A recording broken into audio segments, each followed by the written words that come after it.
Yeah, that's the new intro that we got for Burn City. But for It's this, fire. we're talking on the Miller Sports Podcast. I'm your host, Franklin Miller, joined by my good friend Christian Salgado, NBA analysis right here. Sal, how you doing, fam? I'm doing good, man. Can't complain. Been some really great games, so I'm Oh yeah. excited. I'm Oh excited. yeah. We have a lot of great games. We have a lot of NBA basketball to catch up on. But first, I wanted to touch on the Phoenix Suns and Denver Nuggets series, and it hasn't been great for the Suns so far as they're down 2-0. Nikola Jokic dropped 39 and 16 last night. Jamal Murray in the first game had 34 points and 9 assists. And the worst part about this series has been the Suns' inability to shoot. I think it's just been bad and all over the place, and they haven't been able to potentially knock down threes when they can, especially when they're open. And on top of that, the bench is still non-existent in the series for the Suns. So, I mean, what are your thoughts on the Uh, on the entire series as a whole between the Suns and Nuggets? Kind of took away two things from last night's game. One being, I feel like this is the game they should have stole. I think that with Kevin Durant's shooting inconsistency really hurt them. Like Jamal Murray had a really bad game, and they were really pushing Nuggets on defense. Like the transition was really good from the Suns, honestly, but they just really couldn't capitalize. And number two, I feel like with Chris Paul out with the groin, is going to be big for campaign, and I don't think campaign is going to contribute enough really to be a factor in the series. And I think that's worrisome for the Suns. Yeah, that Chris Paul injury, that groin injury is kind of tough news for the Suns. He's their on ball player. He's the one that usually gets them going in the pick and roll action, which Nuggets have done a good job of neutralizing for the most part this series. Um, I mean, with Cameron Payne coming into the fray more, I expect him to have a better game than he did in game two. I think he's still coming back from that lower back injury that's probably still giving him some problems within the series. But what are your thoughts on the Chris Paul injury in general and how that's kind of going to affect the Suns moving forward if he misses time? I mean, it's a tough break. He was really killing it from the mid range, and obviously they're going to miss the all time facilitating. They need the facilitating for sure. I mean, I could see Book having more reps as initiator and Durant as well. I mean, they both have done the roles before, so I'm sure they're going to split up responsibilities between the two and campaign. Um, but really, for Phoenix, man, it's a tough loss. But we just really need Kevin Durant to show up. Honestly, he just was spotty all game, really streaky. He's made some tough shots, but the wide opens ones are the ones he was missing. You know, Yeah, and it's that tough. really hurts.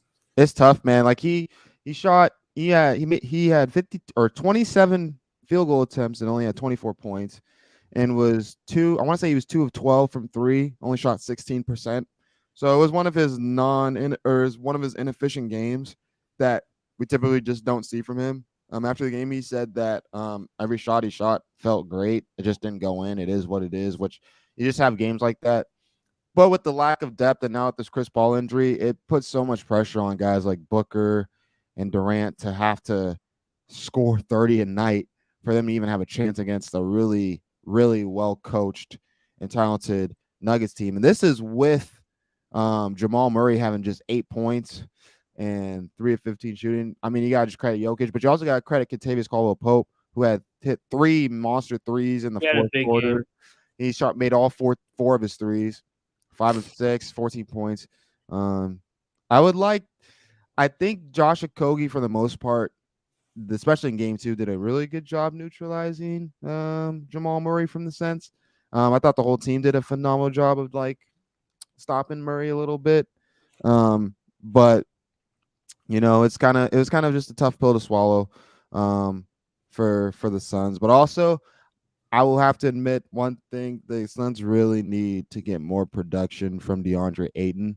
I It, think. it's it seemed like in the first half they were trying to feed him. They were giving him good looks, like I mentioned in transition too. Like they were trying to find him, because honestly, both sides played amazing defense all game. Oh Like yeah, they were super engaged. So I think Aiden did step up a little bit. I think it was just a really good defensive effort from Denver side.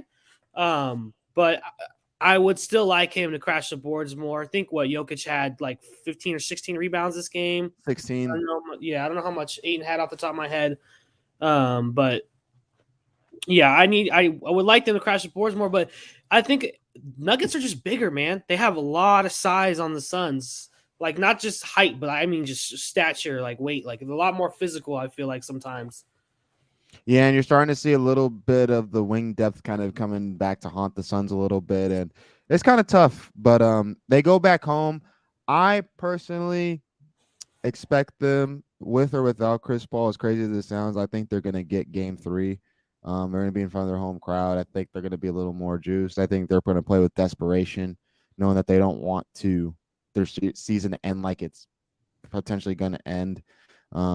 So I fully expect them to kind of come guns blazing and shoot the ball well. Now, will they be able to stop Denver like they did in Game 2, but just couldn't shoot the ball well? We'll see. But I don't know. What are your thoughts moving forward? Like, do you think it's over in 4? Do you think this? Do you think the Nuggets win in 5, or do you think Suns have it within them to come back? I think they could do the comeback. Honestly, if they get momentum going, if they win, obviously it sounds redundant. If they win Game 3, they have a chance, obviously. But honestly, if Kevin Durant and Devin Booker can just stay engaged and hit shots, I think they still have a chance. I mean, they still have a lot of talent on the team. Unfortunately, though, Denver is a machine, man. Like they just put up. Like I know it was low offensively, but like it seems like they were dominated, even if it was a very low scoring game. Oh yeah, 100%. If there's one thing I can take away from this game is Phoenix defense made adjustments and stepped up big time in Game 2. But Denver's defense overall, this whole series has been their MVP in my opinion. Just how active they've been. They took a lot of what LA was doing to the Phoenix and just are just capitalizing more and more. So, And I've noticed too with Phoenix, when their bench comes in, they have terrible spacing. mm-hmm. Oh They yeah, they got no spacing. For the longest time, Monty Williams was playing Landry Shamet a lot of minutes because he wanted to try to gain a little bit more spacing on the floor, which honestly has made a lot of fans not too happy about that. And then finally had to make a change with not playing Shamet as many minutes. But yes, I think that's kind of been the theme of this playoffs is trying to find the right people on the bench that can create spacing for the stars to go do what they got to do. And it's just been tough. And I think that's what James Jones is going to have his work cut out for in the offseason when it comes to new, up in the bench is trying to find those right pieces that can help space the floor a lot better for Booker and Durant moving forward. But Booker yeah, had a hell of a game too. Booker oh played Booker, yeah, amazing. Um, yeah, Booker's always going to come through, man. I always have faith in that dude when it comes to postseason basketball. So I would say for the Suns, we shouldn't look at this as a negative. You could take the positive and say they played great defense on the Nuggets. If they just hit their shots, they could have won that game easily. So oh yeah, yeah. maybe So take the defensive momentum and make that fuel for the offense for the next game. I think is their best bet, and they can make it a series, man. I do believe. yeah, like we said, because of how bad Denver struggled shooting the ball, it will kind of bite a little bit that they weren't able to steal this one and flip the home court advantage in their favor. But onward to Game 3, man. So we'll see how that kind of turns out, and hopefully Chris Paul's groin isn't bad. Hopefully it's just tightness. So hopefully it's not any grade 1 or 2 injury. Shoot, God forbid, grade 3, but. We shall see moving forward. But I want to transition, Sal, into the Celtics and Sixers because that game was fire. James Harden went back to Houston. James Harden, my good friend and roommate, CJ, shout out CJ, was showing me some highlights from the game, and yeah, he looked like he was all the way back.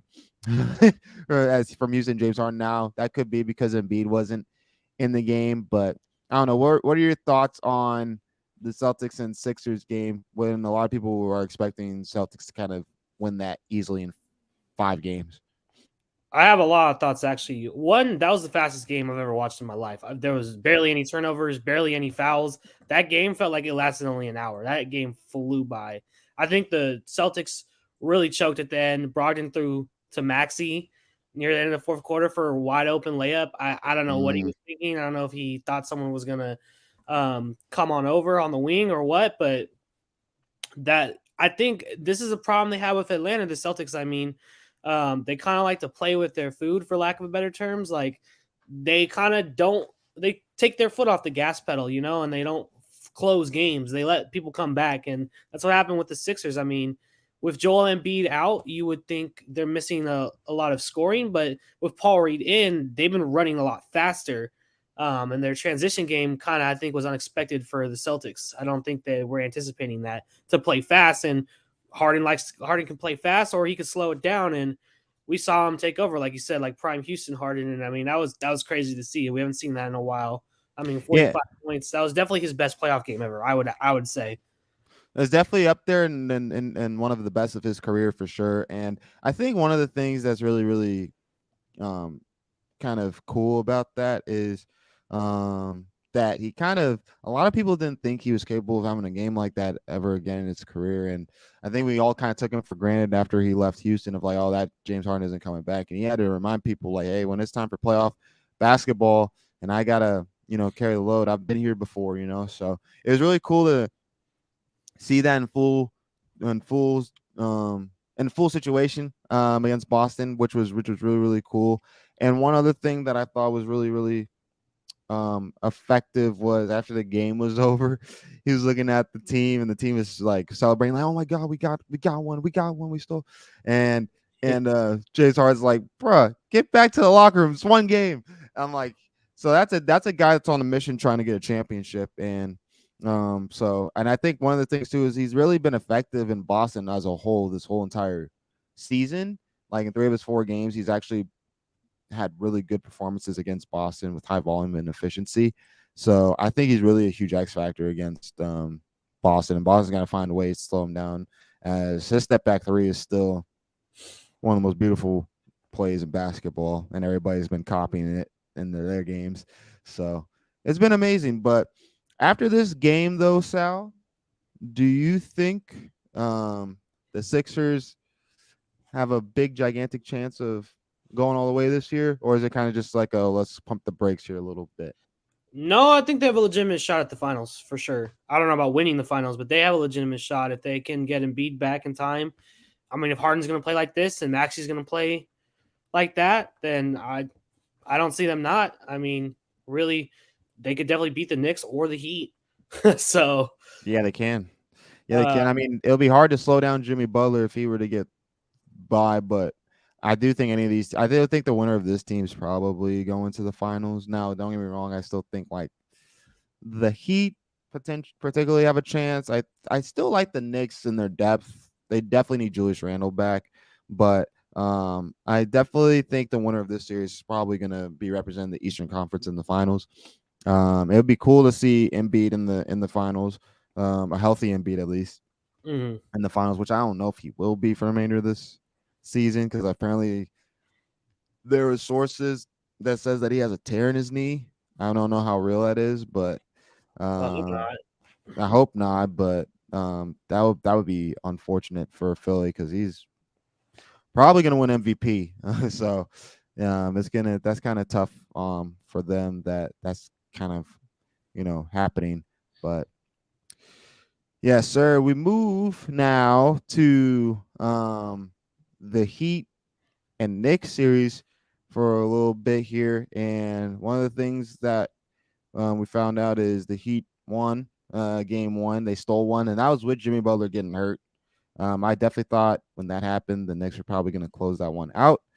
They didn't, and the Heat found a way. A lot of people have this series going 6 or 7, but there's people in the Heat brass that says if Jimmy Butler's healthy, we'll wrap this up real quick. So, I mean, what are your thoughts in general on this entire series? I think it'll go 6 or 7. I think this is just going to be a grind fest the entire way. I think they both play hard defense, and it's really this is going to be a big coaching chess game. I think between Spoelstra and Tibbs. Really, Both if what old I want school to see from coaches. the Knicks, I guess, is if when Randall does come back, how they get him involved. I want to see them, I guess, um, try and spice things up a little bit on offense. I mean, I think they rely on Brunson a lot. I mean, he's a great ISO scorer, but I think if you can contain that, they really don't have facilitators. Really, I think RJ Barrett's been doing a good job trying to hit people open in the corner, but I think he's also a little easy to stop at times. So we'll see. What are your thoughts? Yeah, my thoughts is I think for whatever reason the Heat have found multiple ways of now being able to shoot the three ball really, really well with Caleb Martin and all these guys. And this is all without Tyler Hero back, and he's going to Right. be coming back soon. But I think I'm not saying the series is over by any stretch of the imagination. I think that, in my opinion, the Knicks are the better team. The Heat just Mm. have the best player in the series. That's really what it comes down to. And a lot of times in these playoffs, it's usually the guy that has the best player on the team ends up winning. I mean, we kind of saw that with Sacramento and Golden State last series. But I think one of the things that's pretty particular with the Heat is their ability to get on the glass with Bam Adebayo, and being able to neutralize a little bit of Mitchell Robinson. Mitchell Robinson is going to make Bam Adebayo's job very, very hard. I was just Yeah. gonna say I think the big swinging factor in this is gonna be the battle between Bam and Mitchell Robinson.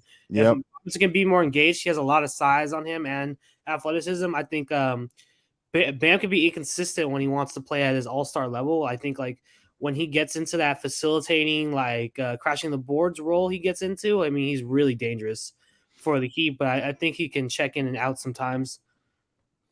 Oh yeah, 100%. I think one of the things too is Mitchell Robinson's defense is definitely going to be a huge factor, like you said as well. I definitely think the wing play in particular for the Knicks is going to be key as well if they want to get through the series. I think RJ Barrett cannot have the series he had against Cleveland if they want to win this series, in my opinion. Even though they are a deeper team than Miami, I still think they need the best of RJ Barrett to get through. But I mean, what's your kind of finals score series on this? Do you have them? Do you have the Heat in 7? Do you have the Knicks in 7? Like, where I you? would say I'm leaning towards more the Knicks, man, in 7. Mm, But I'm not like I'm not like super gun ho about that either. It could go either way. I think it's gonna go 7 though, regardless. yeah. I definitely have a feeling the Heat are probably going to win this series. I think Jimmy Butler is going to find a way to be kind of honest with you. I just think that they got nobody on New York to stop them. And that's crazy to say because I think the two teams I think any team the Heat play is going to be a better team than they are, which is why it's kind of crazy to see Jimmy Butler have this kind of play that he's having. It's kind of something that hasn't been seen before in a long time. So I have the Heat in probably 7 games, if I'm being quite honest with you. But we shall see how that ends up turning out. And then for the last little bunch of this, I know we want to discuss a little bit about Warriors and Lakers. Steph versus LeBron James. That's gonna be big. The series the Another NBA wanted. This Yeah, is the series the NBA wanted, and the CBA shoot, money, baby. CBA money is going to be a lot, dude. They're already those tickets are already probably going to be more expensive than the finals tickets, which is crazy. Because it's always iconic when Steph and LeBron are playing in a series. But This is the casual NBA fan's dream too. Like this is the two most marketed and most globally recognized players playing against each other again. yep, Oh, it's really really good, man. There's going to be a lot of celebrities at this series. It really is going to feel like the finals all over again. yeah. This is a series that'll end friendships Oh for yeah, sure. 100%. Shoot, I mean, I'm not like a little side note, but like me and my friend, we were hanging out with I was hanging out with like 3 of my friends yesterday, and obviously you had these 2 guys that are LeBron fans, and then my other guy was a Steph guy, and they were kind of going back and forth. So like you already know it's kind of starting already, but I mean, what's your take on this series? I think it's gonna, in my opinion, I think it's going 6 or 7. So I think of Warriors in 6, no surprise. mm, I just don't see anyone who's guarding Steph, man. Who's guarding Steph? D'Lo? Jared Vanderbilt potentially. I just Like he won't stop him. Might make things hard, but that's I all I got. I just don't see a world in. I mean, I see this. Anthony Davis is going to cook Looney, all this stuff, but I think people keep doubting on Kevon Looney, man. He's been our second best player, darn the whole year, man. And even with inconsistencies from Clay and Jordan Poole, Looney's been there. All he does is rebound and pass Steph, and like that's all. I mean, honestly, it's what we've needed. I think the battle of the boards is going to be really interesting, and I think AD's been very inconsistent. So I still see Warriors in 6, man. No I bias. I I honestly don't have a prediction for this series. I easily want to say all Warriors because like they because their team's kind of battle tested and whatnot. So are the Lakers as well, but um it's kind of an interesting series. I don't even know who I want to choose yet because I think you have the I think obviously they're going to put Jared Vanderbilt on Steph. That's going to make things a little harder for Steph, but Steph's going to potentially still get his. I think the Warriors as a whole hasn't been as consistent when it comes to shooting the basketball, which is going to be kind of a tough situation. But I also think that's the same piece that you can argue for the Lakers as well. I think Klay Thompson versus Austin Reeves will be kind of huge, especially with Austin Reeves' ability to kind of draw fouls in the paint, and his Yeah, ability to crazy chase. useful. And his ability to chase Clay, I think, is very underrated. Off those screens, he might make things a little hard, but if Clay's hidden, he's hidden. Anthony Davis is playing really, really good defense. Um, Probably some of the best of his career so far. Especially his job against Jaren Jackson Jr. in the Grizzlies in the last series was great. But I think Kevon Looney is going to make his life very, very tough. Now, that's not to say Anthony Davis isn't going to have games where he drops 30, 15, and like 3 blocks. But like, there's going to be games where Kevon Looney is going to make life very, very hard. I have the Warriors winning tonight because game one, they're at home and they're kind of coming off a high against Sacramento. I think they're going to have come with the advantage a little bit. But it's going to be a good series. And obviously, you got to factor in the Draymond Green effect where him and Wiggins are going to help on LeBron. None of them are going to be able to stop him, but they'll make it hard for him. So it's going to be interesting. I actually think both teams now are kind of evenly matched, but they play different styles, They definitely do. Yeah, kind of cool. both teams are extremely motivated to beat each other. Also, I think Oh it's yeah, great. And obviously the Steph versus LeBron thing. I there's mean, the Steph versus LeBron they narrative. say they're not rivals, but like No, they are like to literally. everyone else, they're rivals. Yeah, they are, man. I mean, like, shoot, both have 4 rings. LeBron has four Finals MVP. Steph has 1 Finals MVP. A lot of LeBron fans hate Steph because, well, they hate more so KD, if anything, because they feel like if KD doesn't go to Golden State, then LeBron's probably tied with Jordan, and that ends the debate and all this other stuff and da da da. So that's why people hate the Warriors for what happened with LeBron's legacy, and that's why they still try to make the argument that LeBron's still the GOAT because it took that to beat them. So it's a lot of like chirpiness and narrative talk, and it's really fun for the game for entertainment purposes. You're going to hear a bunch of legacy talks, and it's like there's really no legacy to talk about. They've already both cemented their legacies. It's kind of more along the lines of like just comparing them to Jordan at this point, which is unfortunate. In my opinion, a lot of people probably going to try to view LeBron more so close to Jordan than Steph. I think a lot of people might kind of, I mean, obviously, a lot of people kind of see Steph from an offensive standpoint rival Jordan from efficiency standpoint and scoring standpoint, at least later in his career. But I do know if Steph does get another championship and a Finals MVP, he's right Top there. 5 all time. Oh, dude, he's right there with Kobe. Right there with Kobe, if he's not already. But he's right there with Kobe because they both have basically the same resume if that happens. So He's better than Kobe, but that's a story dang. for another. I had to throw that in there. I see that. No, that's the I get you though, fam. Like, yeah, it's gonna be a fun series. So we shall see. Um, but yeah, I mean, any like final notes that you might have on this entire playoffs, at least for the Suns' sake, because I know like, what do you think Suns need to do to get a Game 3 win? That's something I can ask you. What do you think the Suns gotta do to get a Game 3 win? I mean, like I said, just stay engaged on defense as they have been since the last game. And just pray Kevin Durant makes some shots, man. I really think it just comes down to that. If you could get, I don't know what you do scheme wise to get him more engaged because the man's like a 1-man offense, anyways. I just, I think it's on him, kind of, just carry the burden. So I think Yeah. Kevin Durant really decides if they win or not.